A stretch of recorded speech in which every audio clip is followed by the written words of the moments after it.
I'm gonna make you a world with these two hands today.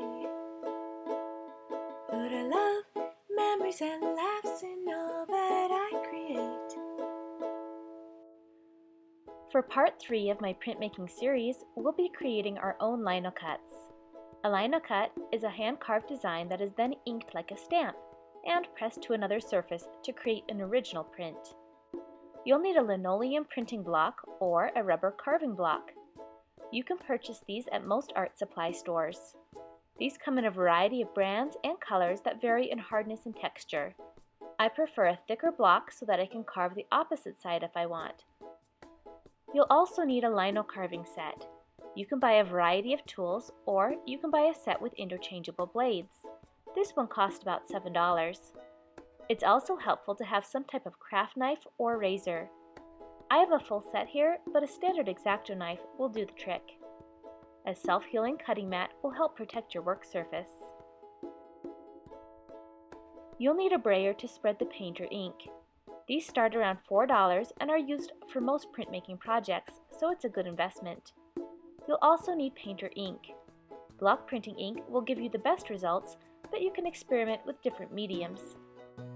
It's important to have a smooth plate or palette to apply the ink to. I love the new Impress inking palette films made by Graphics. This is a pad of clear film with adhesive on the ends, so the film won't shift while rolling. It really minimizes the messiness of printmaking. For today's project, I want to make new covers for these little notebooks.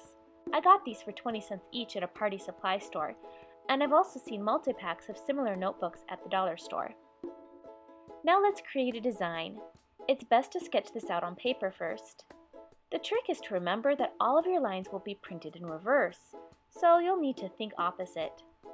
Any areas you don't carve are called positive space, and those will show up in ink. Any lines you do carve are called negative space, and those will remain uninked. You may find it helpful to label the areas of your drawing as white cut and black leave. Keep the lines simple and remember that it's challenging to create fine lines. Start by using the craft knife to trim the lino block to the finished size. The most important rule in carving a block is to always cut away from yourself while being continuously aware of where your opposite hand is. Now draw the image directly onto your block using a pencil.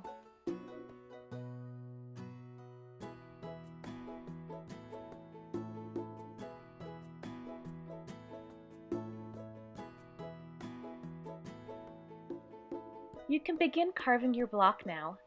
I'm cutting just inside my penciled line. When using a Linocut tool, you want to skim just beneath the surface of the block, rather than gouge out large chunks. Try to keep your motion fluid and your line smooth. Turn the block so your fingers are always out of the way of the blade.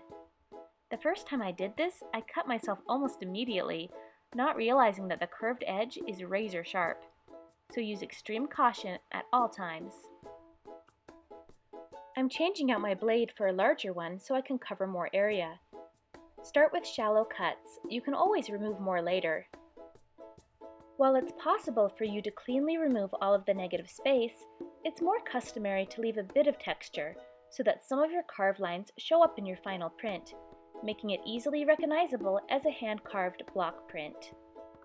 To cut out small circles, as for these eyes, slide the blade just below the surface of the block, making a half-circle cut.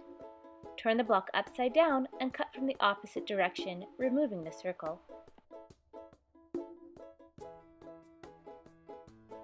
One more important thing to remember. All of your text will need to be written backwards, as a stamp is a reverse image. On this stamp, I'm writing hi, which looks the same forwards or backwards. But if I were writing something like cute, I'd need to remember to reverse the letters.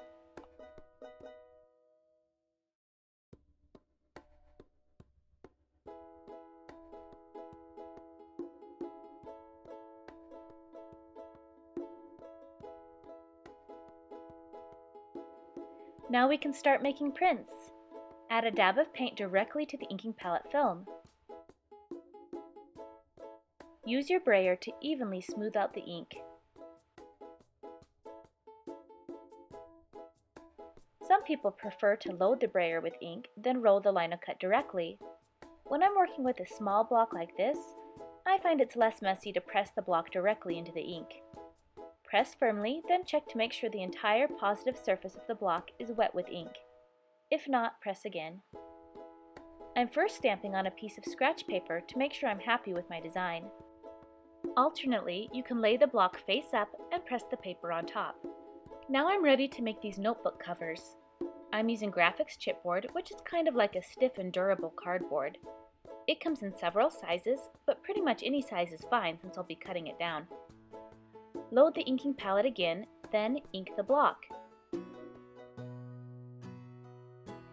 Press directly to the chipboard and allow the ink to dry. Don't feel afraid to innovate. Don't miss a chance to be creative. Don't. Try this at home. Try this at home. Note how this stamp has text written backwards. You can reuse your Linocut many times.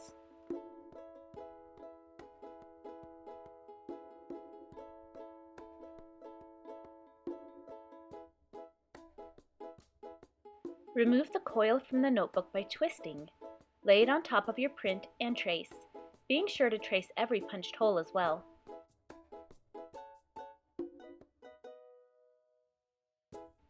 Cut out, then punch the holes using a small single hole punch.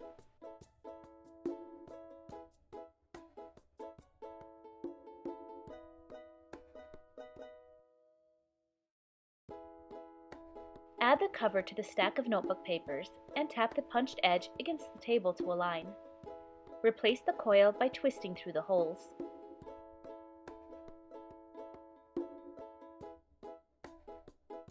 These little notebooks would make cute party favors or stocking stuffers.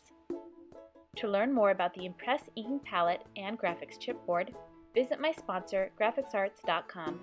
Check out the other videos in my printmaking series by visiting my website, madebymarzipan.com.